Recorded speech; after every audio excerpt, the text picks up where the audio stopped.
gën a privilégié xam-xam. Voilà.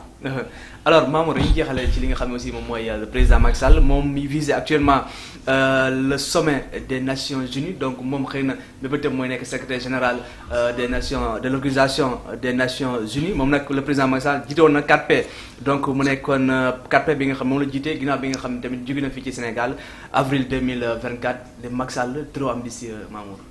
Bon, l'ancien président sénégalais Macky Sall explore activement la possibilité de briguer le poste de secrétaire général des Nations Unies en décembre 2026 à l'issue du second mandat du Portugais António Guterres. Bien qu'il ne soit pas encore officiellement déclaré candidat, plusieurs sources concordantes, notamment citées par Africa Intelligence, indiquent qu'il a entamé des démarches discrètes à cet effet sur la scène diplomatique internationale. Sur Sénégal 7 TV démb, le professeur Abdoulaye Mbow joxe déjà son avis tranché xam naa day ñëwaat rek dans une approche beaucoup plus approfondie ñu partager ko ak les internautes de DKR. Ah bon, on attend d'abord sa déclaration officielle, mais je sais qu'il est dans un fort lobbying communicationnel. Macky Sall actuellement. Oui, il est dans un fort lobbying communicationnel pour véritablement raxas kanamam. raxas kanamam pour àddina bi gisee ko keneen ak neneen mais il faut le dire quand même du ñu ne ñun yéenewuñu doomu Sénégal nekk secrétaire général des Nations Unies dëggantaan waaye tamit moom si wàllu boppam son passé récent da ko topp ba tey. ba tey da ko topp. magistère am si deuxième quinquennat bi li ko si dal dafa bari. surtout manifestation yi répression yi emprisonnement yi delloo ginnaaw démocratie par rapport à un report de la présidentielle avant que le conseil constitutionnel ne prenne ses responsabilités ak li ci xew lépp dafa nekk gàkk-gàkk boo xam ne da ko topp te am na benn journaliste kenyan xaw ma je me jumul bu nekkoon nation fële New York mu ne moom pratiquement 15 ans mi ngi nii muy liggéey ci système des Nations Unies ci assemblée générale yi defe naa mësta gis manifestation d'une telle ampleur portée par les fils d'un pays contre leur propre président. mooy bi amoon États-Unis noonu. Voilà donc defe naa ni yooyu yëpp nag pour mu favorable ko dina jafe léegi nag suba luy am xaw ma mais fii déjà au Sénégal am na ñoo xam ne taxaw nañu déjà di bind Mimi Touré bind na tey. adressé au secrétaire général des Nations Unies actuel te tamit ñeneen sur le plan international du ñu bàyyi ils vont faire de fort lobbying pour fàttali ne attention kii nii potentiel nit la koo xam ne am na ñu bëgg ñu topp ko dëkkam yooyu dafay nekk jafe-jafe léegi nag xawma kan mooy porter sa candidature et fera le lobbying nécessaire auprès des puissances à l'échelle internationale mais dina nekk mbir bu jafe dina nekk dossier tam bu jafe. gis nañ fan aussi mu ngi multiplier les déplacements di dem réunion en réunion la mu mën a justifier. mais waaye fii ñu bari ñu ngi dem ay séminaires yu bari. waaw ñu bari ñu ngi dem ay séminaires yu bari en tout cas. mais xam nga problème mooy tey oui c'est bien après mu pare muy dem un peu partout di bokk ci ay c'est bien d'accord mais est-ce que sur le plan des médias internationaux on en parle autant qu'on en parle ici au Sénégal. waaw non amul résonance bu mu war a am. non voilà. te foofu la kii waroon nekk. voilà. te bu fekkoon ne médias yi ci à l'étranger ñu ngi ci wax tout le temps di bind l'ancien président. tout ok foofu la ñu xool. mais boo paree nga def ko sur X ak sur Facebook. après ñun ñu partagé ko dans tous les réseaux fii. foofu la moo tax ñu ciy wax. est-ce que amul tamit ay avantages prof parce que le président Sall ñun ñëpp xam nañ ne que en termes de carnet d'adresse am na ñoo xamante. ah mais bien entendu quand on est ancien président quand on est ancien président pendant 12 longues années mais mënoo ñàkk am carnet d'adresse. mënul nekk te diggante bi par rapport à la présidence tournante tu as été président de l'Union africaine mënoo ñàkk carnet d'adresse impossible. parce que tu as été partout dans le monde. Tu as rencontré tous les dirigeants du monde. kooku mënta ñàkk xam carnet d'adresse c'est impossible. c'est impossible leer na professeur ñu ngi lay jaajëfal bu baax a baax. tawfeex ak taysiir si ñëpp. tabaski jàmm si ñëpp. xewal si ñëpp. xewal si ñëpp. xewal si ñëpp waaw. yaa ngi dégg bànneex si ñëpp. waaye lépp si kaw jàmm. lépp si kaw jàmm. lépp si kaw jàmm. def loo mën. loo ñaan. bànneex na neex a neex a neex a neex. ñu teg si lépp si kaw jàmm. ci kaw jàmm. parce que jàmm ban dina neex a neex te jàmm ju si am. waaw bu yàggee safaan lay jur. jàmm si lépp xaj. kon tawfeex tey sir si ñëpp. jërëjëf professeur mais prof.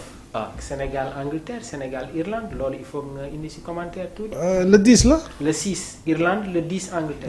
waaw Irlande je pense que c'est le même jeu c'est le même jeu que l'Angleterre hein.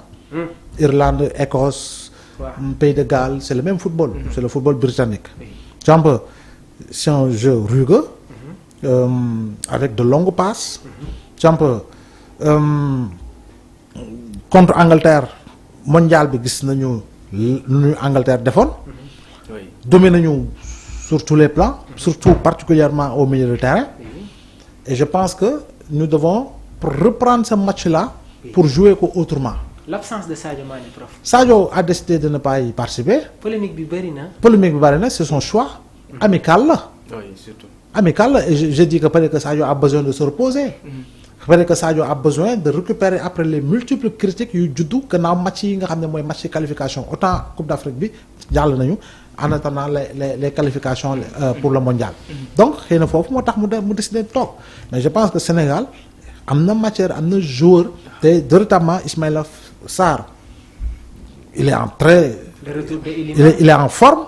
Elimane est en grande forme. Tu vois un peu Boulaye Dia ça va. Nicolas Jackson est en grande forme. Les milieux de terrain avec véritablement le vieux renard Gana. Voilà, machallah. Xam nga. Donc, je pense que on a du truc. Surtout que nous minons le jeu anglais parce que nous avons des joueurs qui évoluent en Premier League. Donc, je pense que war nañu mën rivaliser autrement avec l'Angleterre parce que match bi c'était une surprise pour le Sénégal parce que mësuñu woon jouer ak Angleterre. Ah. Léegi nag on a joué contre le Brésil 2 fois. On a 1-1 à 4-2 xam nga 2-2 plutôt avec les joueurs pratiquement du Brésil là yaa ngi gis donc Vinicius football na Richarlison football na Marquinhos football na et cetera donc ñun suñu wàllu bopp am nañu les atouts parce que nous sommes véritablement une grande équipe maintenant à Pape Thiaw véritablement de mettre ce qu'il faut par rapport au bloc défensif mais surtout un milieu de terrain agressif récupérateur mais qui évitera de jouer mu war a mën a moytu bu baax le jeu long parce que on sait que l'Angleterre c'est de gros gabarit donc ñun jeu court bi au milieu du terrain pour casser les lignes war nañu mën a permettre ñu am dara. Pape Alassane Gueye Habib Diarra. mais je te dis voilà c'est un bon milieu de terrain. c'est le milieu. Pape Alassane. C'est l'actuel milieu de terrain du Sénégal. Merci beaucoup professeur Mamour. maa ngi jaajëfal. waaw mais di la jaajëfal bu baax. di jaajëfal le professeur Abdoulaye Mbow xam nga prof moom. waaw foo ko woo rek mu wuyu la foofu donc mbégte bu yaatu la ñuy am di ko dalal fii ci biir DKR 221 di jaajëfal bu baax tamit suñu mbokk internet yi Abdourahmane bi Ibrahima Pouy gis nga message am bi. Ibrahima Pouy prof la doon wax gis naa message Ibrahima Pouy neen da ngay jiital tànk gauche.